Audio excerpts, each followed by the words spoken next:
Komisija. Kaip harmoningai sutarti su pačiu savimi ir aplinka, kurioje gyvename. Laidos klausykime šeštadieniais 10 val. Ryte, laida kartojama antradieniais naujų laikų 21 val. Vakare.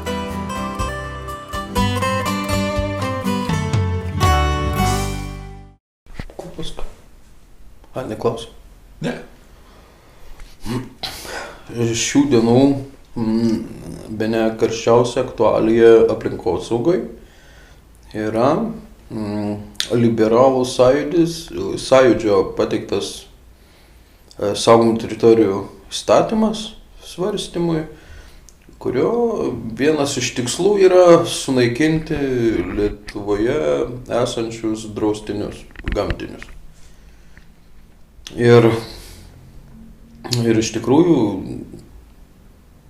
tas įstatymas yra visiškai netitinkantis jokios liberalizmo dvasios, absoliučiai nepateiktas, mano nuomonė, labai nekompetentingai ir kalba apie neesminius dalykus, kur, sakysim, galimas tikrai kitoks priėjimas prie gamtotvarkos ir gamtosaugos, tai galimas liberalesnis, galimas daugiau kairysis būdas su valstybės reguliavimu. Čia yra diskusijų klausimas, aš ne apie tai.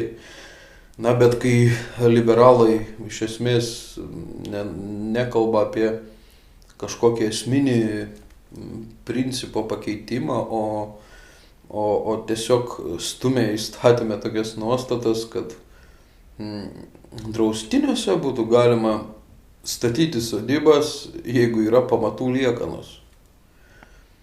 O kaip anksčiau buvo, kuo skiriasi dabar? Skirtumas labai subtilus, gal žmonės net ir nepastebėtų, nežinodami situacijos. Anksčiau galima buvo atstatyti buvusias sodybas. Tai yra, iš principo, žmogus turėjo teisme įrodyti, kad buvo gyvenamoji sodyba ir ją būtų galima atstatyti. Ir iš tikrųjų Lietuva susidūrė su didžiuliam problemam, kai masiškai buvo pradedami padirbinėti pamatai. Tai aukščiausiasis teismas buvo pateikęs išaiškinimą, kad neužtenka.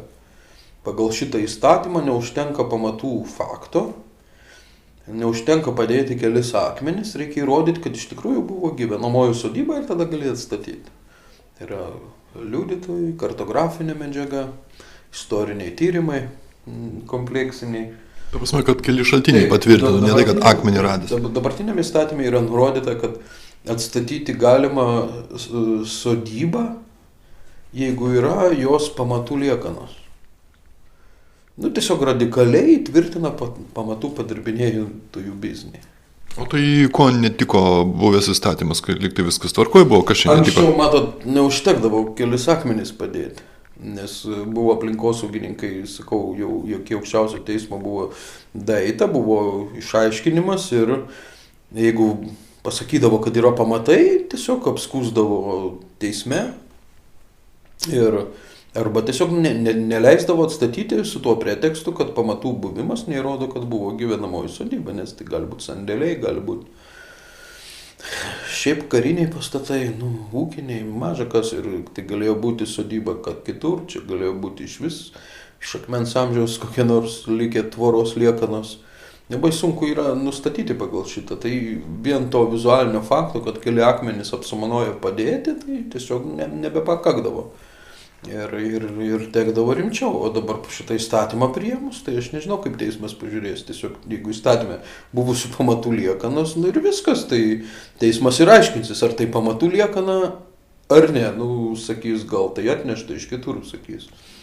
Įstatymė nenurodyta, kad čia yra būtent, sakys, svarbu, kad sklype būtų pamatų liekanos.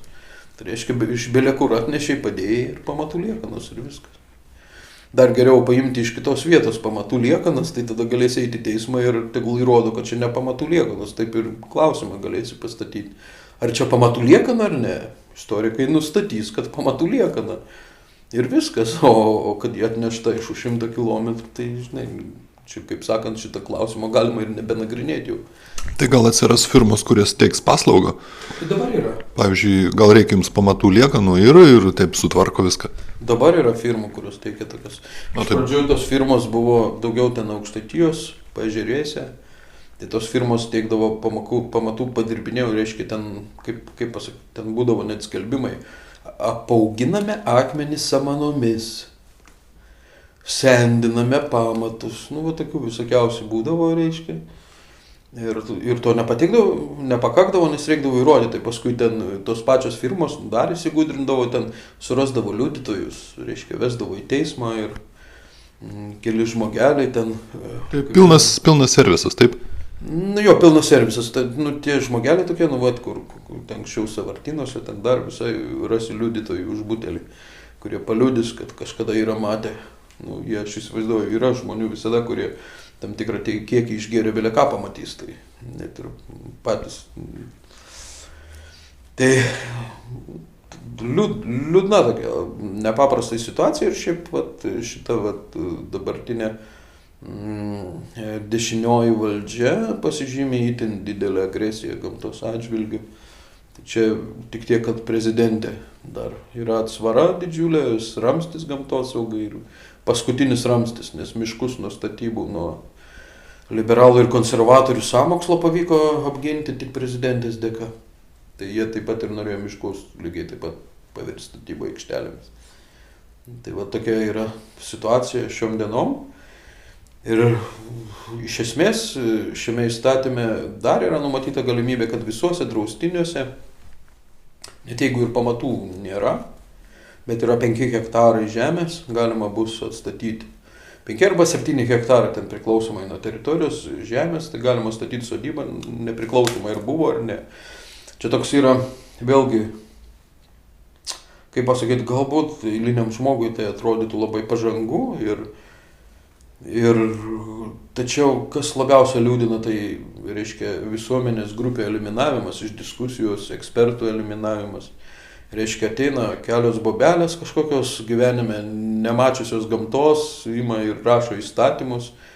Nacionalistas, beje, vat, čia Dalia Kodytė teikė, vienas iš rengėjų prieš tai teiktą Kodytės įstatymą, atmetė irgi Seimas, kaip nekompetentinga, čia tas garsusis Ričardas Čekutis neva prisidėjo, kuris Lietuvą skelbė, kad Lietuva tik lietuviam tos šūkius, nacionalistinius šūkius, kur darė. Tai čia jisai buvo vienas rengėjų, o dabar Erikas Tamašauskas pateikė šitą naują redakciją. Irgi praktiškai tas pats sudarkytas gana geras įstatymas yra vėlgi pateiktas Eriko Tamašausko ir jame vėl prirašyta tų pačių įstatymų, kurių esmė kaip leisti daugiau pastatyti namų draustiniuose. Tai jeigu ant 5 hektarų statoma sodyba kraštovaizdžio draustinyje,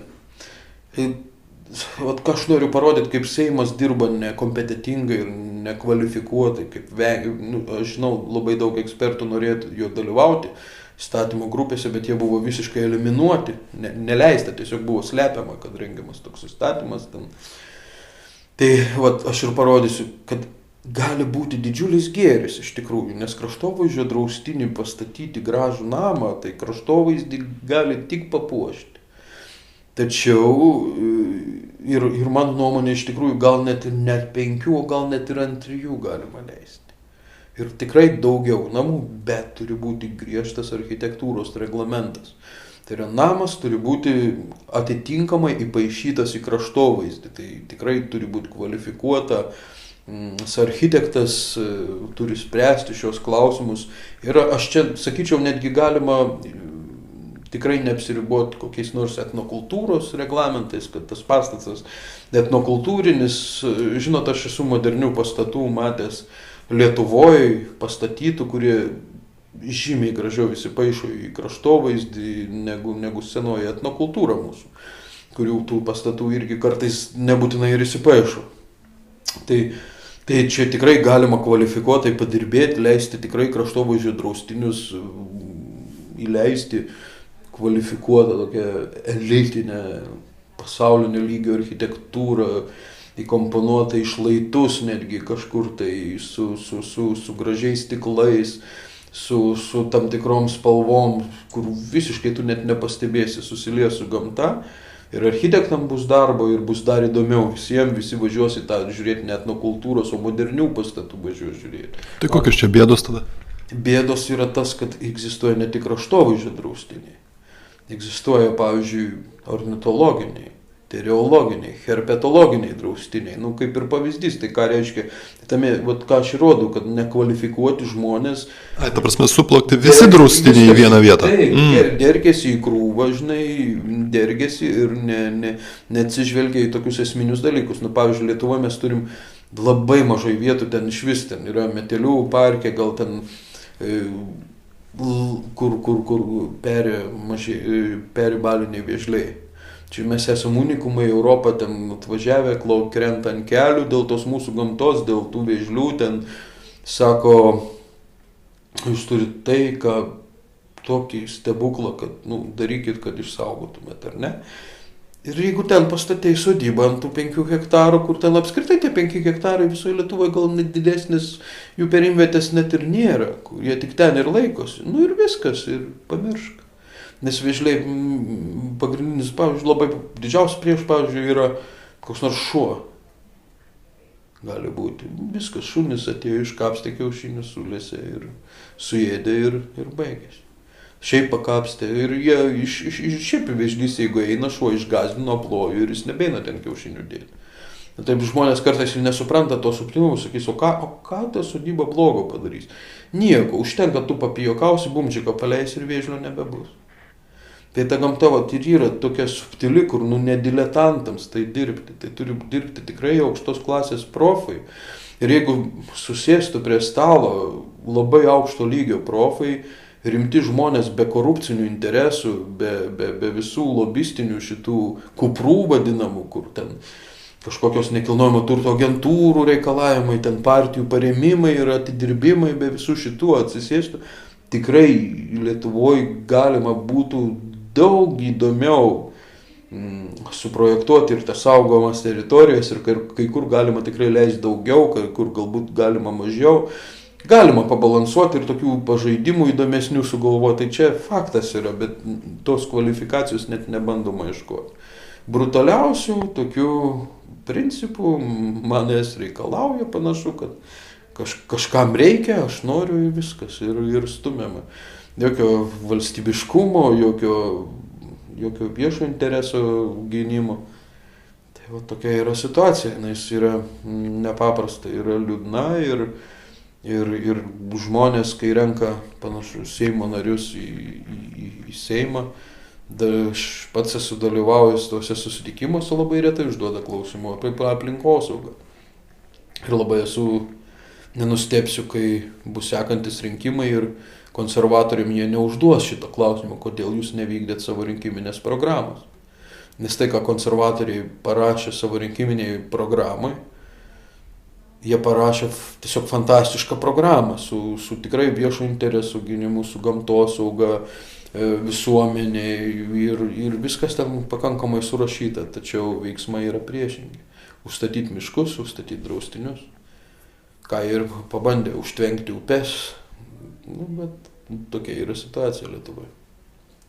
Bet aš su kolegom kažkaip susidūriau čia su bičiuliais prie stalo gėrėm kavą kažkaip. Sako, žinai, ta aplinkosauga ne vienintelė sritis, visur taip. Kur besi pirštu, visur pamatysi betvarkę, jovalą, neatsakingumą, korupciją, politinę korupciją. Ir sako, jūs galvojat, pas mus farmacijos srity yra kitaip. Tai kas dabar yra, sako, vaistinių nebėra Lietuvoje. Jūs parodykit man tikrą vaistinę pagal pasaulinius standartus, kuri galėtų ateiti jums konkrečiam atveju, sumaišyti tirpaliuką, sumaišyti vaistuką, pagal jūsų kažkokias charakteristikas fiziologinės, kaip anksčiau tai buvo farmacininkas, tai vaistininkas. Jis galėdavo ir vaistus padaryti. Kiek? 2 vaistinės Klaipėdoje liko. Visos kitos nebe vaistinės, nebe farmacijos įmonės yra. Jos yra tik prekybos įmonės, jos prekiauja. Prekiauja didžiųjų pasaulio korporacijų kažkokia produkcija ir viskas užsima reklama ir to tikrojo farmacininko nebėra. Ir vat, rinks, va, toj bus Seimo nariai ir vėl toliau ateis reikalas spręsti farmacijos reikalus, žolelės užlenkti, vat kaip dabar. Reiškia, natūralius metodus užlenkti ir žmogus neturėtų jokių šansų išsigydyti, tik pirktų korporacijų produkciją, viskas. Tai jis sako, tai o ką jūs galvojat kitur? Jis sako, pas mus tas pats. Pakalbėkit su medikais, pasakys tas pats. Pakalbėkit su švietimu, tai pasakys irgi dar blogiau. Nu tai va, aš kažkaip, kai šitai pakalbėjau, galvoju, tai ką mes dabar čia darom visi.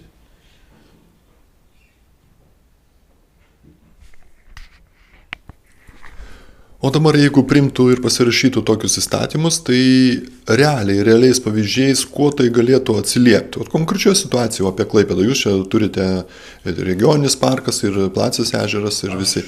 Noriu pasakyti, kad jau dabar gali, jeigu Lietuvos valstybinės institucijos laikytųsi įstatymų dabar, žmonės tą pamatytų jau dabar. Kaip pamatytų, o pamatytų tai, kad už milijonus, Europos milijonus įrengtas dviračių takas lieka be ženklų, kad tai yra dviračio takas. Nes ant dalies dviračio tako jau dabar neturi teisės kabinti ženklą. Kad tai yra dviračių takas, nes netitinkas, nes ten yra viskas, yra sklypų pridalinta. Pridalintas sklypų ir žmonėms numatytas privažiavimas dviračių takų į sklypus. Tai kai žmonės neturi sodybų, tai jie retai ten atvažiuoja. Niekas nenori žemdirbystę užsiimti šiais laikais, kas ten yra galima, sakysim, ganyti avis, kas labai reikalinga. Jie ten nori gyvenamą sodybą pasidaryti. Tai dabar ten jau dabar tas pats pilietis, garsus pilietis, kuris bylinėjasi su valstybė dėl uosto įrenginio. Kaip girdėjo, tai yra tas deviacijos įrenginys, ar ne, dėl kurį 100 litų kažkada pardavė, dabar uosto plėtra nebeįmanoma. Reikia milijonus tam piliečiai sumokėti. Arba dangoraižiai, jam taip pat visiems buvo maža aukštė statyba Melnragėj, o staiga kažkam tai leido daugiau aukščia statyba. Nu, reiškia, tas toks visiškas valstybės pamatų išklybimas toksai. Vidury dienos, nachališkai, žiūliai. Tai tas pats pilietis apstato Plazės rezervatą, mes pralašėm teismus jau. Jis ten įrodė teismuose, mes neturim tokių brangių advokatų. Apmokam, kad galėtumėm su turtuoliais bylinėti, su milijonieriais, kurie ten brangiausius advokatus gali pasisamdyti. Jie gali apskritai, jie belie kurioje vietoje įrodys, kad buvusi sodyba. Tai dabar įstatymas numato dar jiems palengvinimą, kad jiems lengviau būtų įrodyti ir pigiau kainuotų advokatų paslaugos. Tiesiog advokatam reiks mažiau valandų dirbti. Akmenį pakaks surasti ir bus įrodyta. Va, ir tas pats pilietis turi daug sklypų mūsų parke, tai jis į vieną sklypą iš vis, gal į vieną, gal į kelis, nežinau tiksliai, važinės dviračių takų. Tai ten neturi teisės būti ženklo, jau dabar negali ženklas kaboti dviračių takas, su mašinas važinėja. Tai kas nuo to piliečiams, tai aš, man atrodo, aiškiai ir pasakiau, tai tie piliečiai, kurie savaitgalį mėgsta į Palangą paminti dviratukų, pasivažinėti po Pajūrio parką, galės greitai autostradą važinėti. Ir tie dviračių takai bus ponų pasivažinėjimo vieta į savo sodybas asmeninės. Ir tikriausiai ten jau dabar matosi tendencija, kad... Bet tai dviračių takai pagal savo konstrukciją nenumatyta, dar būtent mašinom, sunkiasvoriam. Galų gale, jeigu namą pastatyti, tai reikės sunkvežimį, visokio kranai važinėtis, tai iš Mauros ten tos iš tų takų nieko neliks? Jau jeigu statyti, taip. Be abejo, tos pasiekmes yra liūdnos. Tai yra viena geriausių dviračių takų atkarpų Lietuvoje, kuri turi infrastruktūrą ir informacinės ir tikrai labai plačiai naudoja, labai daug žmonių savaitgaliais važiuoja. Ir aš kaip ir minėjau, sakau, ten, kur yra kraštovaizdžio draustiniai, aš mielai pats kalbėčiau apie galimybę, kad Nu, tikrai gali atsirasti ir daugiau kai kuriais atvejais sodybų, bet tik kai kuriais. Tai vėlgi tai turi būti per planavimo procesą ten, kur galima. Reiktų pasižiūrėti, gal ir galima privažiavimą, aišku, turi būti numatyti iš kitų pusių kitaip, kad neniokotų šito tako. Ir man atrodo, kad valstybė niekas nerūpia. Aš esu politikam, visiems esu minėjęs šitą situaciją. Tai tendencija yra tokia, kad jų rinkėjai iš jų nereikalauja šios problemos sprendimo ir jie neketina to užsiimti. Tik išskyrus Andrių Burbą. Andrius Burba, tiesą sakant, jaunas Seimo narys, tai aš pabandžiau tiesiog su juo kalbėtis. Man nėra labai svarbu, kokias partijas kas atstovauja, aš nemastau partinių lygmenių. Tai Naglis Puteikis susidomėjo ir Andrius Burba, bet jie nemato jokios galimybės dėl dviračių tako, kaip šitoj vietoj ką daryti, nes, kaip įstatymai sugrąžinti, čia tipo labai brangu būtų išpirkti sklypus, šiaip nacionalizuoti reikėtų, nes dauguma tų sklypų yra teisėtai, bet kaip ir Kuršių Nerijoje, bet per akivaizdžią korupciją gaunami sklypai yra tokiose vietose. Tai čia nacionalizacijos klausimas buvo nagrinėjamas, bet matyt kol kas yra brangokai atrodo, nes tektų kompensuoti. Čia dar sakau gilus klausimas, bet jie susidomėjo bent jau galimybę kaip senajam žvejui grąžinti žemės. Tai Andrius Burba šiuo metu jau kreipėsi į nacionalinę žemėtvarkos tarnybą, kad jiems susiųstų visus duomenis apie visus išnuomotus sklypus privatiems asmenims. Nes yra toks paradoksas, kad senajam žvejui yra negrąžinta žemė iki šiol, o išdalinta visokiem atsikėlėliam. Jeigu jau davė, tai po 5 sklypus, po 10 sklypų kitam davė. Tam ir 16, kaip mūsų buvusiam direktoriui galbūt atiteko sklypų, o kam nedavė, tai ne vieną. Tai ir eina kalba ir dar daugiau kažkam yra žemė išnuomota. Valstybė pasirodo ne tai, kad negrąžino, bet yra išnuomavus verslininkam žemę. Vertingos žemės išnuomota, su vietiniais neatsiskaityta. 99 metam, tiesa buvo minėta, kad tikriausiai ten tos sutartys yra taip padarytos, kad negali nutraukti. Tai tada turėtų prokuratūra įsikišti. Ir pasodinti tuos, kas sudarė tokias sutartys ir iš jų išieškoti, jų turtą areštuoti. Turėtų būti aprašytas turtas ir konfiskuotas už tokių sutarčių sudarimą. Tai situacija tokia yra nedžiuginanti. Erlandai visą laiką, didžiąją prasme minėjai apie turtolius, apie galingus žmonės, kuriem ten super brangus advokatai, visa kita. O ar vidutinis taip statistinis klaipėdietis, ar myli tą gamtą, ar myli parką, ar jūsgi ten ir tiek gražiausių visokių ir poilsio vietų esat pridarę, ir informacinių stendų, visko, bet kartais pasižiūri, tai man atrodo, kad ne visi labai myli, kaip ten yra. Aš truputį nemėgstu termino vidutinis. Nes kas yra vidutinis pilietis? Tai kaip iliustruočiau trumpai, jeigu vienas uždirba 10 000, o kitas uždirba 100 litų, tai vidutiniškai reiškia alga būtų 5050 litų, ar ne? Tai reiškia, tai būtų vidutiniškai, tai atspindėtų tipo, kaip aš sakau. Tai tas terminas, tai aš noriu taip pasakyti, kad mes akivaizdžiai Lietuvoje turim 2 populiacijas žmonių.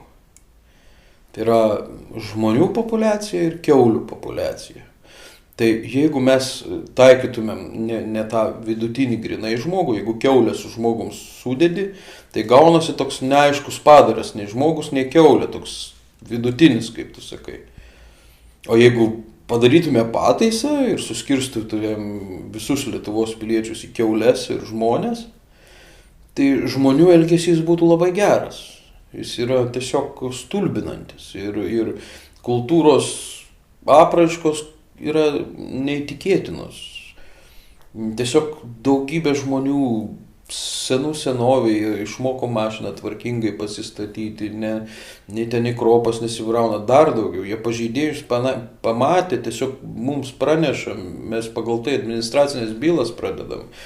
Ir kiek tų žmonių yra nubausta. Tai ta prasme, tas auklimosi procesas vyksta tiesiog piliečius auklėja ir tos akcijos darom, šiukšlių rinkimo akcijos, jos iš esmės man žavi, ne pats tas šiukšlių kaip rinkimo faktas mane labiau jaudina, bet kad jos auklėja pačius piliečius, pačius žmonės, valdžios institucijoms galų gale parodo, kad tai piliečiams rūpi, tai yra nepaprastai svarbios akcijos tokios, tai dalis žmonių, sakau, yra tiesiog aukšto lygio ir tikrai labai didelė dalis.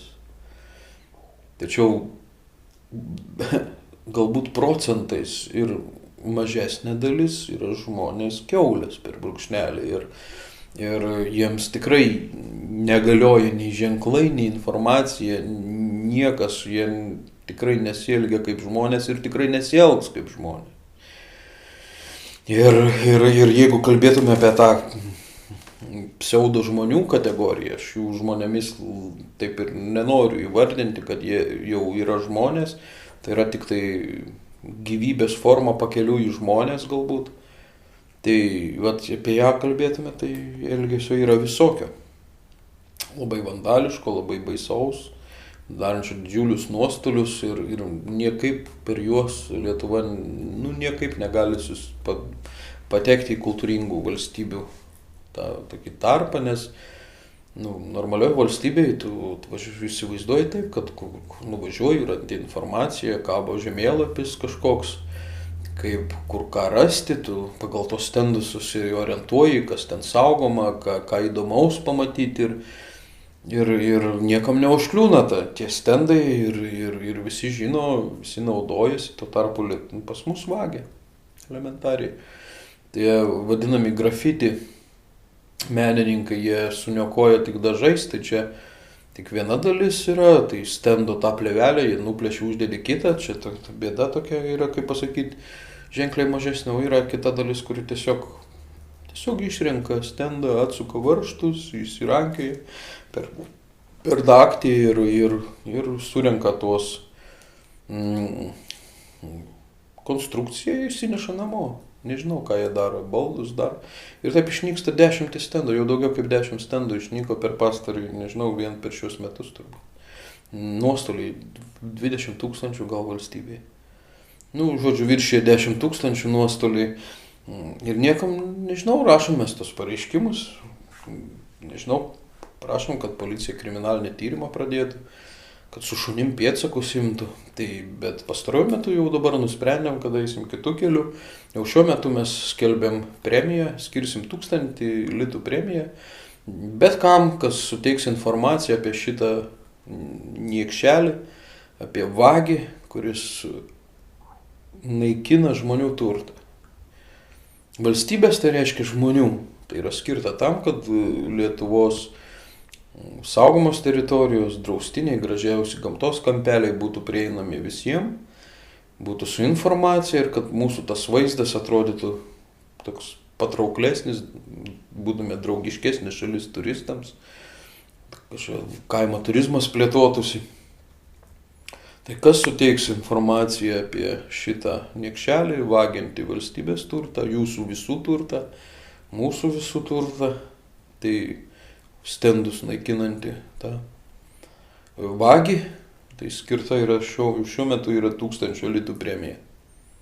Tai parko direkcija tikrai ras šitą būdą, kaip tą premiją sumokėti ir bandysim mes tokiu būdu tiesiog inicijuoti labai rimtą paiešką šito vagies. Skambinti, tai kas neatsimins telefono, tai tiesiog Google laukelį įvedė. Pajūrio regioninio parko direkcija visada ras kontaktus, tikrai. Kontaktai yra parko stenduose nurodyti, dar ne visi sunaikinti. Jeigu pro šalį einant, o šiaip tai yra 412 483 yra Pajūrio regioninio parko direkcijos telefonas. Ir jeigu galėtumėt nurodyti pilietį, tokį, kuris tik